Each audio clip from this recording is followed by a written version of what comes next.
صلوا على النبي አው የኛ አላህ ራሱ አላህ የነገረን ነብዩ አለይሂ ሰላቱ ሰላም የነገሩን አላህ እጆች አሉት፣ አላህ እግር አለው፣ ተረከዝ አለው፣ ጣቶች አሉት፣ አላህ አይኖች አሉት፣ አላህ ይሰማል፣ መስሚያዎች አሉት።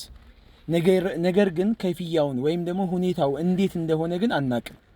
እጅ ሲባል የኛ አይነት የፍጡራንን አይነት አይመስልም። እንደዚሁም ደግሞ እግር ሲባል የፍጡራንን እግር አይመስልም። ለአላህ አካል ሰጣችሁ እኛ አይደለም የሰጠነው፣ አላህ ለራሱ ያጸደቀውን እናጸድቃለን። ነብዩ አለይሂ ሰላቱ ሰላም ለአላህ ያጸደቁትን እናጸድቃለን። አህባሽ የሚሉትን ግን አንሰማም። እፎይ የሚለውን ግን አንሰማም። አህባሽና እፎይ ወንድምና እህት ናችሁና ማለት ነው። ስለዚህ አላህ ለራሱ ያጸደቀውን ነገር እናጸድቃለን። አለኝ ያለውን አዎ አለህ ጌታችን እንላለን።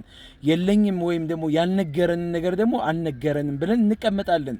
እንዴት እጅ አለው ካልንማ እንደዚህ ሊሆን ነው፣ እግር አለው ካልንማ እንደዚህ ሊሆን ነው። ማን ተፈላፈል አለ? ማን ጠይቅ አለ? የተነገረህን ብቻ ትቀበላለህ፣ ያልተነገረህን ደግሞ አልተገለጸልኝም፣ ያልተገለጸውን አልተገለጸልኝም። ስለዚህ ነምሩሃ ከማ ጃአት እንደመጣችው እናፈሳታለን። ልክ አላህ እንደነገረን ምንም ሳንጨምር ሳንቀንስ አለው የተባለውን አለው። እንዴት ከተባለ እንዴታውን ግን አናቅም። የለውም ብለን ካስተባበልን ቁርአንን ማስተባበል ነው። እንደዚሁም ደግሞ የነብዩን ንግግር ማስተባበል ነው የሚሆነው።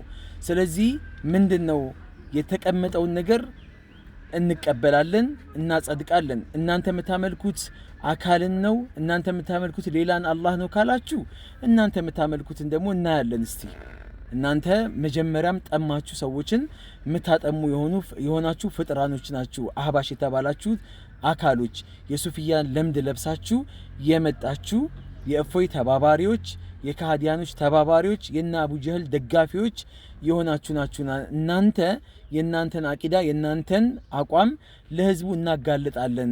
አሁን በተደረገው እንቅስቃሴ የውይይት መድረክ ላይ ይሄ ነገር ለምን ተነሳ ብላችሁ ያዙን ልቀቁም ብላችኋል።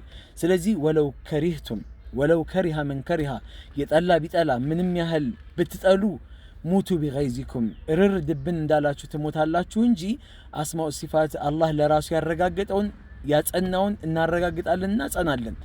አላህ ከራሱ ላይ ለራሱ ያልገለጸውን ደግሞ እኛ አልተገለጸልንም ብለን እንተዋለን፣ እናልፈዋለን። ስለዚህ አዎ ዛሬም ነገም ያልተገለጸውን አልተገለጸም። አላህ አደምን በሁለት እጆቹ ፈጥሯል። አዎ ፈጥሯል። እኔ በሁለት እጆቼ ለፈጠርኩ ብሎ ተናግሯል። ይሄ ማለት እኮ ብለን ፍልስፍና ውስጥ አንገባም። አላህ ሌላ ነገር ውስጥ መጠቀም ሌላ ቃል መጠቀም እየቻለ ይሄንን ተጠቅሟል። ሌላ መጠቀም አስፈላጊ ከሆነ ይሄን ለምን ተጠቀመ? የተጠቀመውን እንጠቀማለን። እንዲህ ለማለት ፈልጎ ነው፣ እንደዚህ አስቦ ነው ብለን ስለ አላህ አንናገርም።